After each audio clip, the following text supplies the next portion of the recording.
All right, let's get into this. We're going to talk about a guy whose personal fortune was so huge, so mind-bogglingly vast, that historians today literally just call it incomprehensible. His name was Mansa Musa, and he was the 14th century ruler of the Mali Empire. But to really get a handle on his story, let's start with a question that sounds kind of impossible. Could one single person, just by giving away money, cause an entire nation's economy to completely collapse for more than a decade? It sounds like something out of a myth, right? But it's the key to understanding just how rich this man really was. Because, and this is the wild part, it actually happened. In the 14th century, the city of Cairo, a major global trading hub at the time, was thrown into total economic chaos. The value of gold just plummeted, prices for everyday stuff skyrocketed, and according to people who were there, it took over 10 years for the market to fix itself. And it was all because one man passed through town. That man was Mansa Musa. His visit to Cairo back in 1324 unleashed so much gold into the city that he single-handedly tanked the value of the most precious metal on Earth. This one act put him and his empire on the world map. So the real question isn't just who he was, it's how on earth could he afford to do something like that? He did it through what you could only call sheer, unrestrained generosity. On his trip through Cairo, and later in Mecca and Medina, it's reported he gave away something like 20,000 pieces of gold. He just handed it out to the poor, showered it on officials, and paid insane prices for souvenirs. He completely flooded the market with a metal that, up until then, had been pretty rare. So how was this even possible? I mean, where did all this wealth come from? To answer that, we have to look at the massive economic engine he had at his command, the powerful Mali Empire. You see, the Mali Empire was an absolute powerhouse, the largest in West Africa. To hold this huge, decentralized empire together, Mansa Musa had a seriously formidable military, including a 10,000-strong cavalry. And that army was critical for keeping local lords in line and, more importantly, for protecting the natural resources that were the real source of the empire's power. And that source was a near-total monopoly on the two most strategic commodities in West Africa, gold and salt. The empire controlled the gold-producing regions in the south and the salt mines up north, giving it absolute command over the entire trans-Saharan trade network. At that point in history, Mali was probably the biggest producer of gold in the entire world. So what does that look like in today's money? Well, while it's incredibly hard to pin down an exact number, the most common estimate puts Mansa Musa's personal fortune at the equivalent of $400 billion. That is a number that just blows any of today's wealthiest billionaires completely out of the water. But you got to take that $400 billion figure with a huge grain of salt.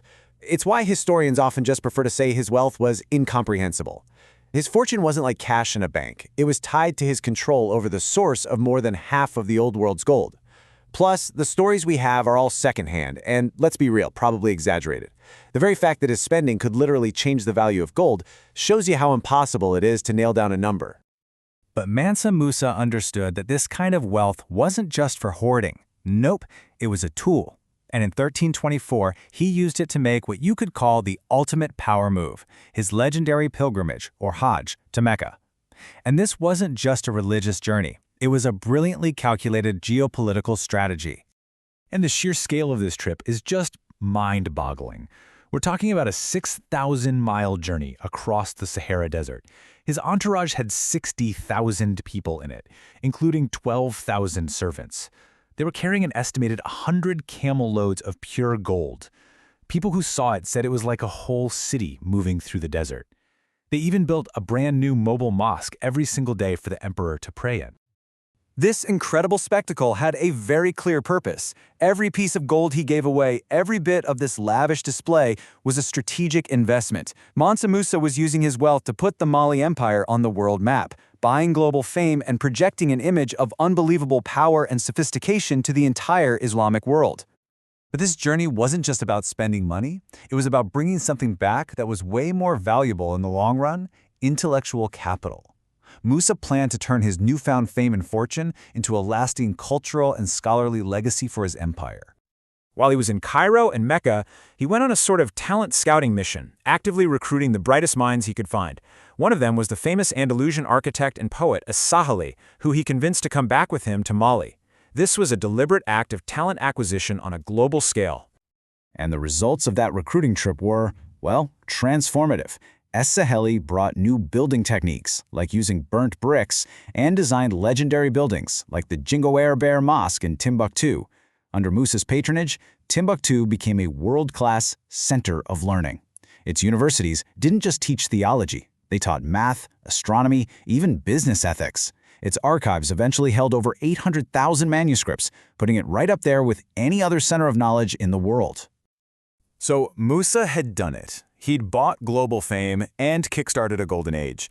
But all that fame came with a hidden price tag, an unintended consequence that would unfortunately set his empire on a path toward decline. The stories of his unbelievable wealth spread like wildfire all the way to a Europe that was desperate for gold and resources. For the first time, West Africa wasn't just some distant, mysterious land. It was now identified as a source of unimaginable riches. It became a target. And you can see this happen literally on a map. Just 50 years after his Hajj, the famous Catalan Atlas was created.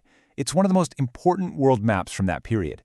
And right there, sitting on a throne in the middle of West Africa, is Mansa Musa himself, holding a golden orb. The caption basically calls him the richest and noblest ruler in the world because of all the gold in his country. This map just perfectly captures the huge, central paradox of his legacy.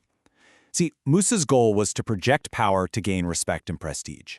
But Europe's reaction was completely different. They didn't see a portrait of a noble king, they saw a treasure map. The goal became finding a way to get around the trade routes he controlled and go straight to the source of all that gold. After Musa's death, around 1337, his empire suffered from weak leadership and infighting, which made it vulnerable.